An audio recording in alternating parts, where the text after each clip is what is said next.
Well, hello, everyone. I'm Deanna Baker, and welcome to Doing Business in Bentonville. We have an exciting topic today with one of my long-term friends in the business world, Michael Graen, Mike. And let me just give you a little background on Mike, and then I'm going to kick it over to him. But Mike has a rich 42-year career, and it's from both sides of the aisle, so both supplier and retailer. He worked for almost 30 years for Procter Gamble. 25, right? yeah. 25. 25, yeah. And then on to Walmart. So definitely switched to the retailer side for a period of time, as well as Crossmark and Collaboration LLC, right? And consulting. So all of his talent has been focused on collaboration to help deliver sales and to the retail supply chain. And he has linked suppliers and retailers through all of these journeys together by leveraging information, technology, and data to increase sales and profitability. So, Mike, we're really happy to have you here. I wanted you to be a guest on Doing Business in Bentonville with me because of our journey and how I came to know you and what an asset you were to me, doing what you do best. And so today we're going to revisit how we were connected through the RFID journey at Walmart, but then take it beyond that to everything else that we hear about happening, what's on the forefront, why we should care depending on whichever discipline you're in. And maybe we can show others kind of the way collaboration can work. Awesome. So let's go back to that day. Sure. Well, first off, thank you very much for the opportunity to be here. It has been it's been fun to work with you. It's been fun to work with your team, and you were at Walmart.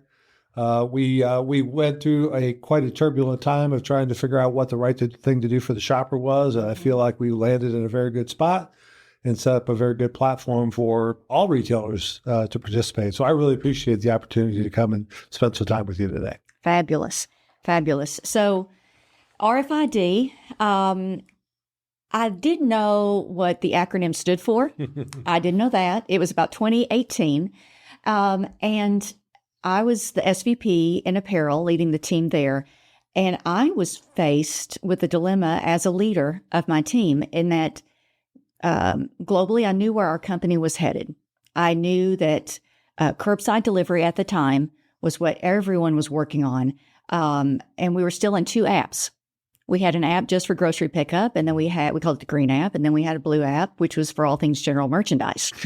But all of my counterparts were busy figuring out how to get included in this curbside delivery. Right. And it was obvious that the customer was migrating there.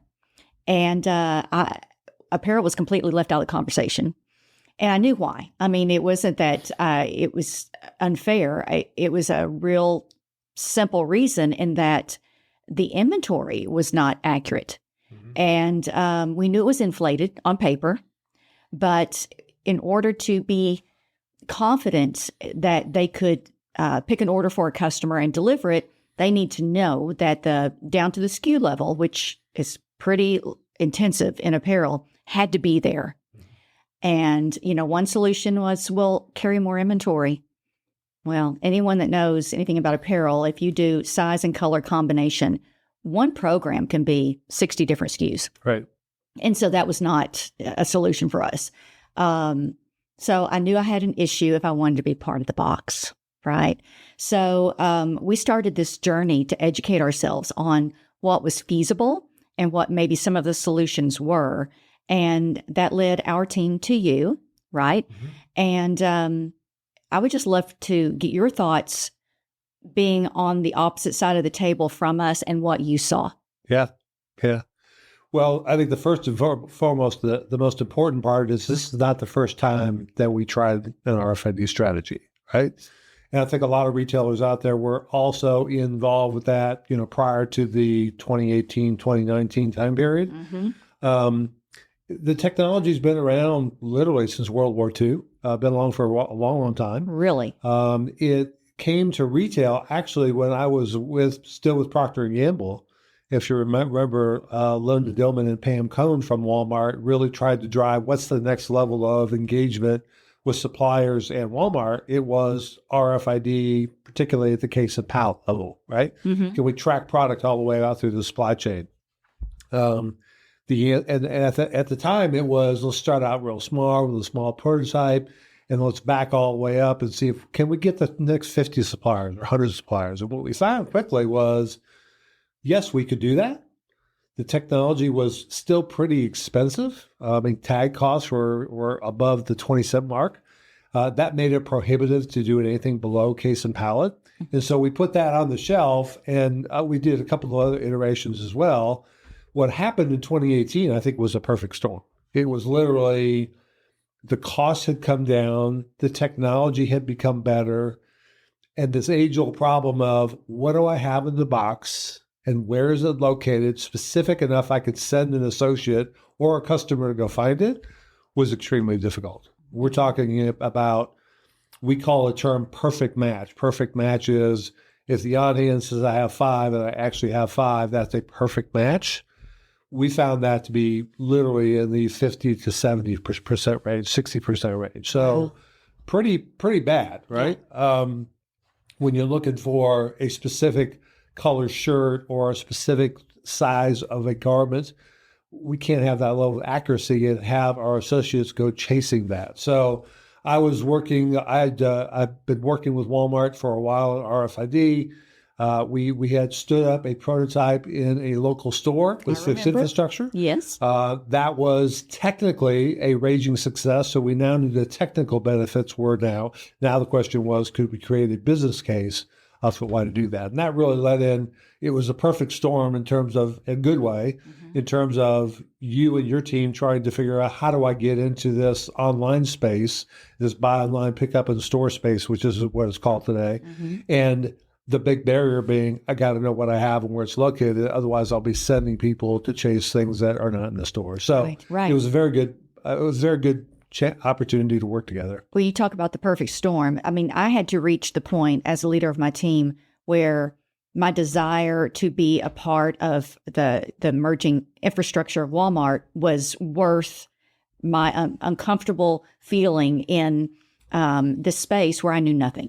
Right. But I had to find out, because the other thing that I knew was true beyond our inventory was off was that others were ahead of us, competitors. So I had seen it, Lululemon.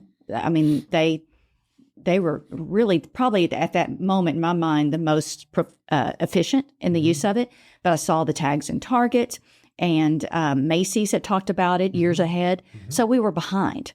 And I think one of the big things that made me say, okay, maybe now is the time, was originally, I remember the cost of the ticket being like 25 cents or something crazy. Yeah. And of course, when you have opening price point items, it just mathematically didn't make any sense.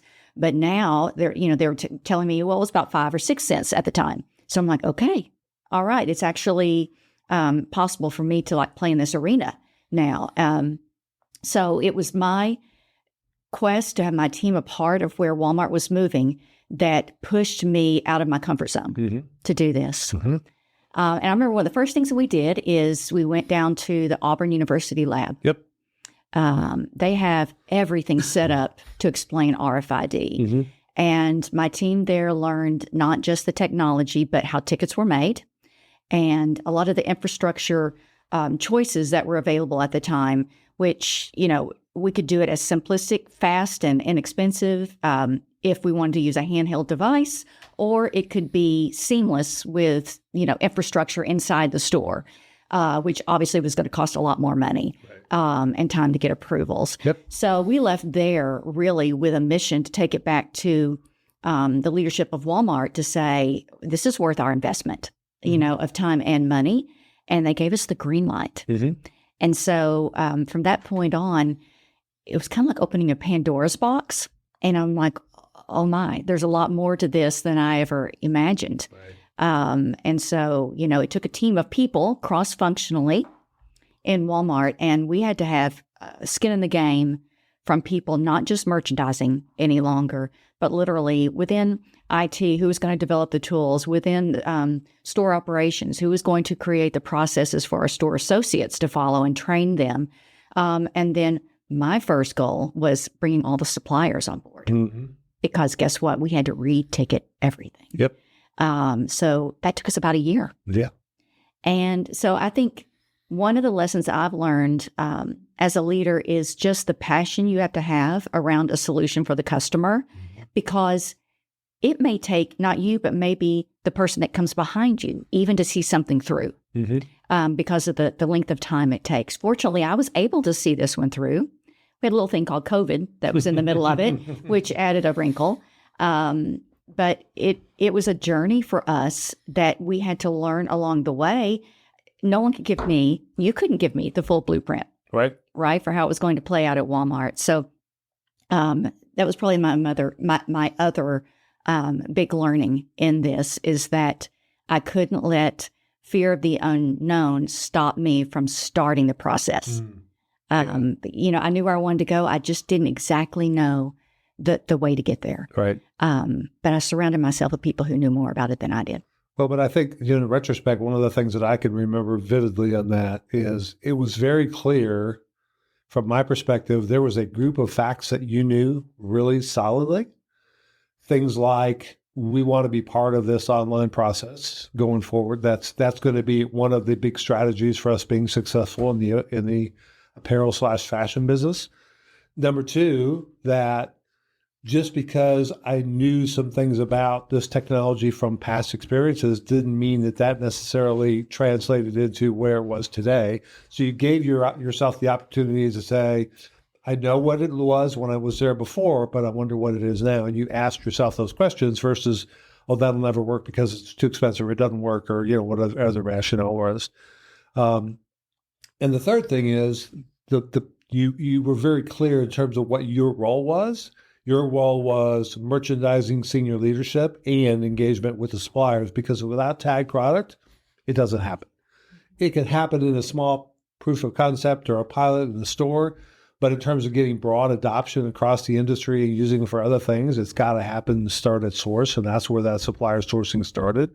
So working through those challenges and knowing what you do, and then recognizing, hey, there's a lot of stuff I don't know. I need operators, I need IT folks, I need supply chain, I need industry experts like GS1 in Auburn to come alongside me to be able to do this. And I think it was a really good case example where you physically led this work from a business standpoint, but you delegated the parts that you needed more help with to other people in the company. Absolutely. And it was their buy-in as well that allowed it to happen. So you just think about all of the associates across 4,000 stores for the apparel floor to work differently and to have to learn the new technology. So my store operations partners were critical. The people that helped us track whether the store associates were picking orders, if they weren't, if there was a nil pick, why, and helping us really drill down to why isn't this being adopted more readily? So it was a continual, even after everything had been turned on and it was working well, then what were the other unintended consequences or things that needed to happen in order to fully unlock, the potential of the technology? And so it was a continual learning. But I am so happy to be able to say we solved a problem for the most SKU-intensive, laborious category in the box. Apparel, right?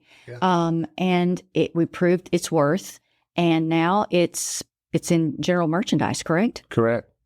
Yeah, Walmart has expanded. They've been very public about this. They've been expanded well beyond apparel to going in things like home and electronics and automotive and sporting goods and basically anything in the kind of general merchandise space. Yeah. And the great thing is that I would say that there's a lot of retailers that are following quickly and doing their best job to keep up and catch up. So I think you went from a position where you started this whole journey you were probably behind to a place where you're clearly demonstrating leadership from a technology standpoint, from a business standpoint.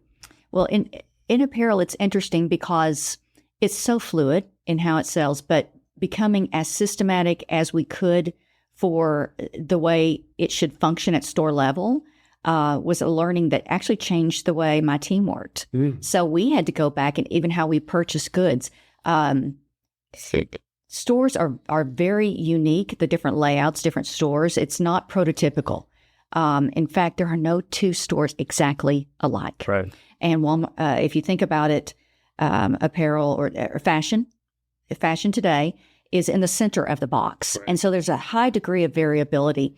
And the fact that now I can look on my app, and if I'm shopping for an item, I can know which rack it's on with certainty.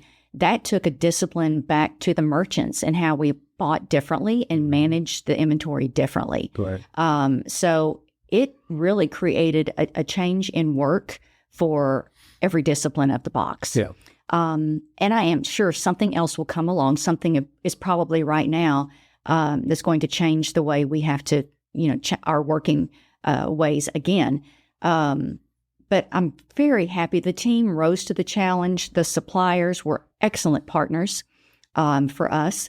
And once everything was ticketed, back to the supplier conversations, and it took a full year for us to run through all of the inventory and get it ticketed, the onus was on Walmart to finish creating all of the processes and internal tools because they had been paying for the tickets for the better part of a year, and we're not seeing any value from it. Right.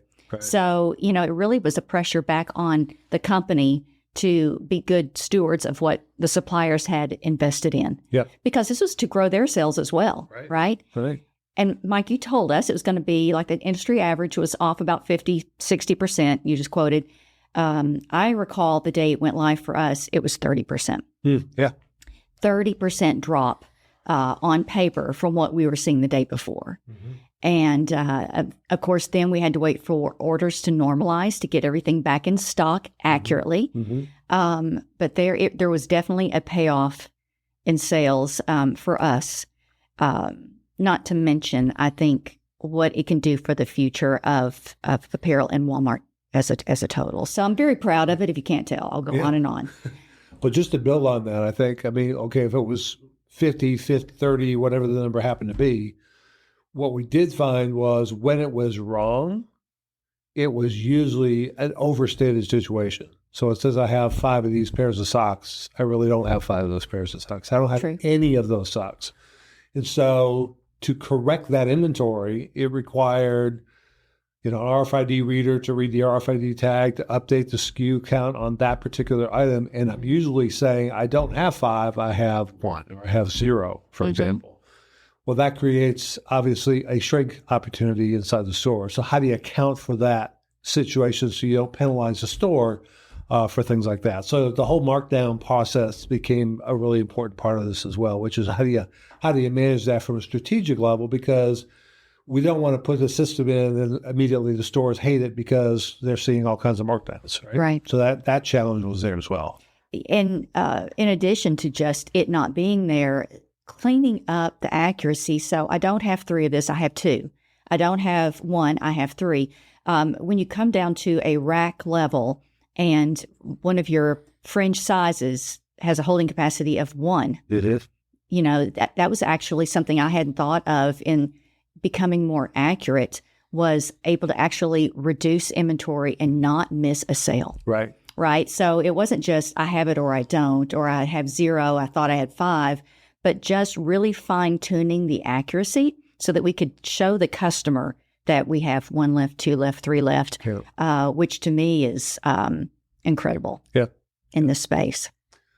Well, I think the only other thing is, okay, so we now reflected what we actually have versus what we thought we had.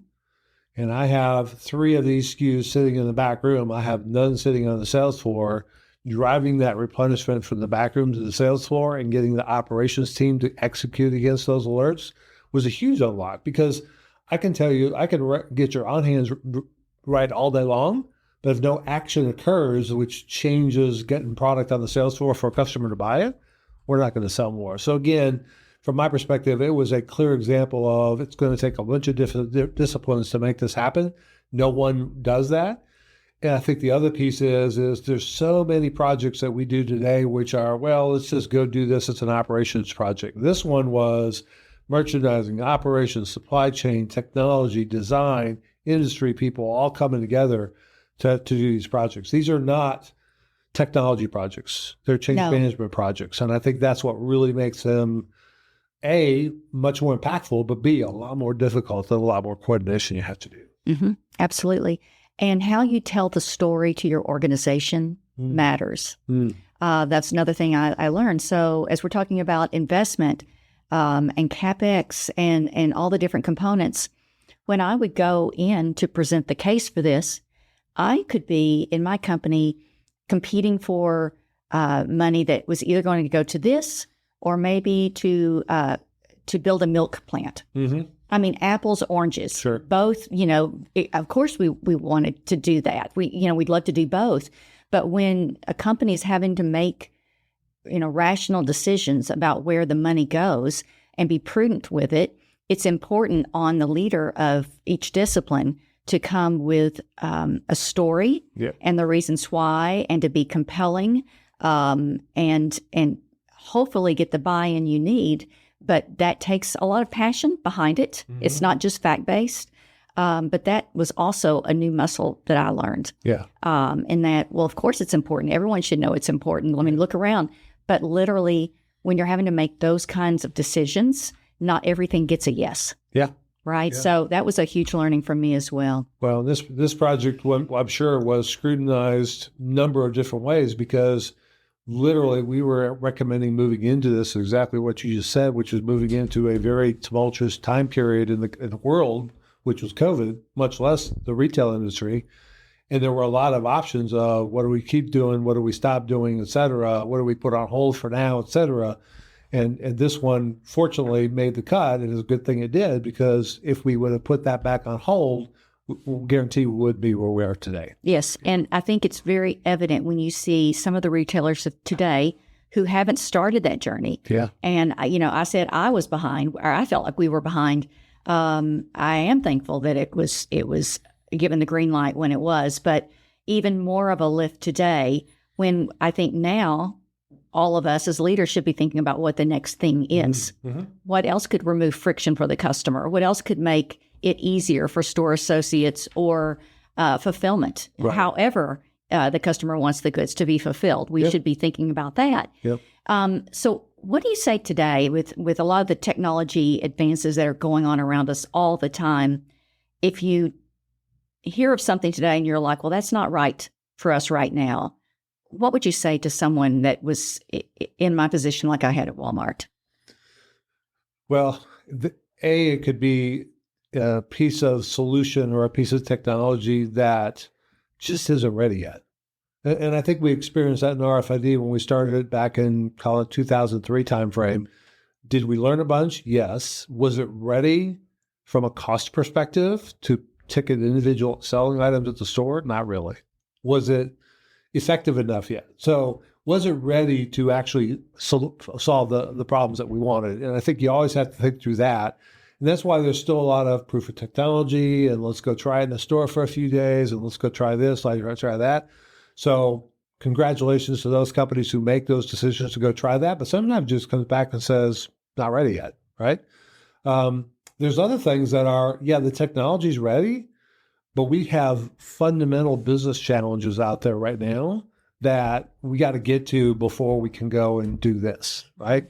So if my shelves are all empty, putting a technology like RFID and no resources to get the product out of the back rooms of the sales floor wouldn't help us. So operational things you have to have as prerequisites for that, or to come on board when you install it.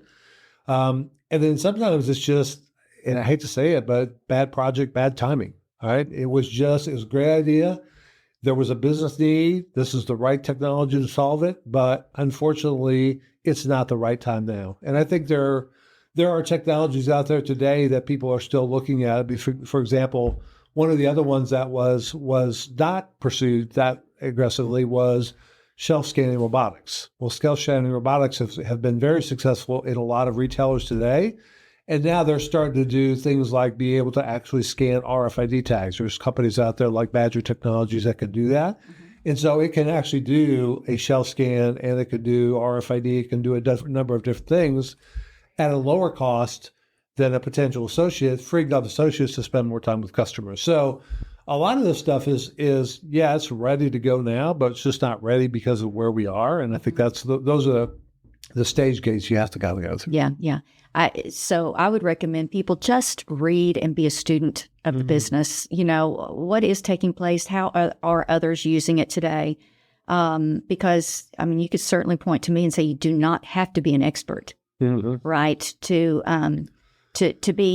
become passionate about technology and where it could be used to the benefit of your customer and your associates. But the answer may be no for now, but it's not no forever. Yeah. And, that's what we learned. Well, and I think at the end of it, this is part of being involved with the industry for so many years and being both on the supplier end and the retailer end and then, the technology end is who's the driver? Who's the driver of this business challenge? I would argue in the 50s, 60s, 70s, maybe, the suppliers were a lot of the drivers because there was only 3 networks out there and they drove a lot of their advertising through media that drove customers into the store. So I think the suppliers were on the driving force of that. And I think then that transitioned over to the retailers suddenly taking control of that and really offering a complete great experience for the customers. They can get anything they want. I think now there's this thing that we've all have in our hand that becomes the shopper, the consumer, the customer is now in driver's seat. So if I'm standing in front of a rack of clothes and I'm looking for a size whatever and they don't have it, I'm probably not going to go ask to see if it's in the back room somewhere. I'm going to pull out my phone and I'm going to get it another way. So the customer becomes much more in the driver's seat. And I think the great thing about what Walmart has done is they've recognized the customer is always boss. They can hire, and Sam Walton said, they can hire us and fire us at any time, but just by deciding where to spend their money. So the big piece of, again, back to this example is knowing the customer has always been at the forefront of knowing that how do we make that decision? How do we make sure products are there and a good price and a good value and good merchandise to be able to meet their needs? Yeah. I remember John Ferner telling us once that the customer doesn't need to see our org chart, meaning they don't need to know what's happening in the Willy Wonka machine. They just want the goods the way they want it, when they want it, how. And that's incumbent upon all of us to make that as seamless as possible. Very true. Very true. So I've talked a lot about, from my vantage point, but what other disciplines, whether it be suppliers or the supply chain, can this technology help that you're seeing today? Well, I think most retailers and suppliers will start on the avenue of getting their on-hands correct and knowing what they have and where it's located. That's been the primary driver that's gotten people into this technology. I think a few other retailers have taken a little bit different approach, which is the asset protection or loss prevention kind of mechanism, and not so much of necessarily stopping people because of shoplifting, et cetera, but just knowing, well, how did my on-hands get to 50%, 40%, 30%, whatever? How'd that happen? Because I ordered 100 shirts, and if I received 100 shirts and I sold 50 of them, I should still have 50 of them. How did I get so far off? So I think this particular technology now, that does require us to probably step up the level of technology in the store from a handheld to some fixed infrastructure, but it gives you the ability to say, I just sold 3 shirts, and 6 shirts just walked out the store. Maybe no stop it, but first thing I do is I fix that on hand so I don't disappoint the next customer. Secondly, I can give that data over to the asset protection folks to go, here's what happened. Can you figure out what's going on and figure out what's happening? The other one is, did I get everything I paid for? Right. I paid for 100 shirts. Did I really get 100 shirts? Or did I get 95? Or did I get the right size color combination that I needed to put that product on the shelf, or did I mix it all up instead of 5 blue and 5 white and 5 gray? I got all black. That doesn't help me. That screws up my hands as well, and the customer is looking for that level of assortment. So clearly, those are the 2 primary drivers that people look for the most part. Like I can imagine if you had the readers and you could start from the supplier so they know with certainty that the dozen shirts left in the right combination. Then let's say it hits a Walmart distribution center and it's checked and verified there. Then it makes its way through the back door into the store inventory and it's accurate. Imagine all the post-audit cleanup that you just done. right? Like everyone can agree on the number is the number. And so to me, just the efficiency of it, if it's carried back through the system as well as through the front door of the store. Yeah, which is ironic because when we go back to the vision that Linda Dillman and Pam Cohn had, it was being able to do exactly that. So that's where they started. The real problem was at the store. Now we've sort of shifted a lot of this to the store, and now you see retailers going back up the supply chain and going, "I need to know where it is at every step in the supply chain." It could even come down to components at supplier factory. Sure could. And making sure you have everything. Yeah. So very cool. So Mike, where is the future? Like, excite me a little bit for what you see coming next, or where you think it might be going. I won't hold you to it, but I think our listeners would like to know of where you see the future. Yeah, I think there's a couple. The first is in a retailer, a mass merchandise retailer, a club retailer, we have to recognize that RFID is a great tool in the toolbox, but it's not the only tool in the toolbox. There are certain properties of RFID, liquid and metal, that become very challenging to be able to make this technology work. So I think the first thing is, what are the other potential technology, whether it's a 2D barcode, a QR code, a image of the item, something like that, that allows us to do what do I have and where's it located with items that are not RFID friendly. That's the first part. So I can see us being able to do this for other products that, even though they won't work with RFID necessarily.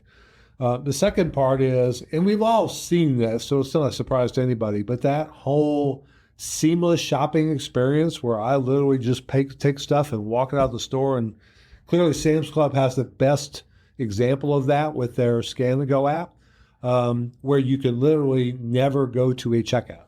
You literally go into the club, you pick up what you want, you scan it individually, and then you go through a artificial intelligence arch, which allows them to be able to say, yes, we've audited this basket. To the best of our knowledge, everything has been compensated and paid for in there. And I think that's that kind of frictionless environment. Nobody likes standing in line, checking things out. Mm-hmm. I don't know a whole lot of people other than really geeky people like me that like self-checkout.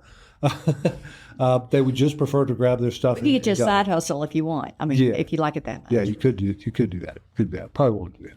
Yeah. But to me, those are the couple things, which is combining the power of RFID when you don't have RFID-friendly products. And I think this whole seamless checkout experience is, and the industry is well aware of it. They've been trying to chase that for a long, long time. But to me, those are the ones that I think are really exciting and challenging. The third one is real obvious, and everybody's talking about it. People have been talking about artificial intelligence forever. Mm-hmm. Well, this gives you a rich signal of what do I have and where is it located in every box in the store. Now you have data where you can use AI to do really, really creative and business-driving things versus what you had before, which is running AI on a platform of 30 to 40% incorrect data, right? Mm-hmm. So getting the data right, garbage in, garbage out, getting rid of all that, but knowing exactly what you have and where it's located, you can build AI tools that drive work at the associate level, which is exception-based work, okay? Mm-hmm. And the last one I'll tell you is we still spend, in my opinion, way too much time asking our associates to collect data for systems that we have, whether that's scanning it out or fixing a price label or even RFID wanding. Even though it's been a great benefit, we're still asking them to collect data for our systems. Mm-hmm.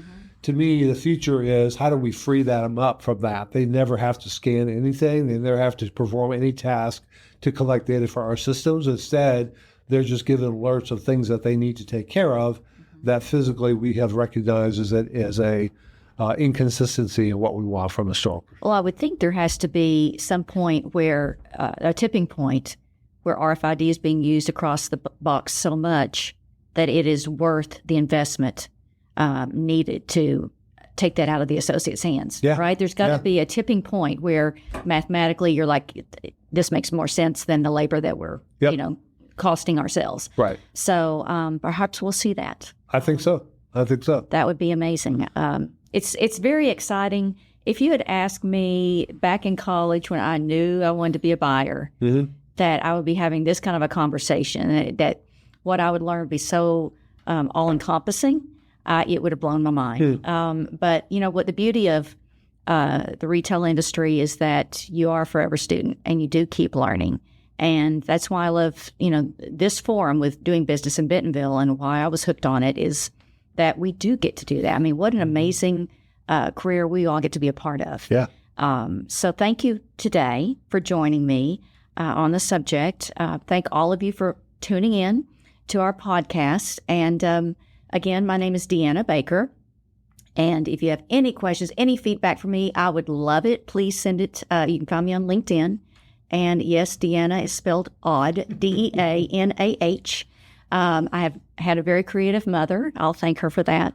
But I really appreciate you tuning in today. Again, we love feedback. You all have a great day.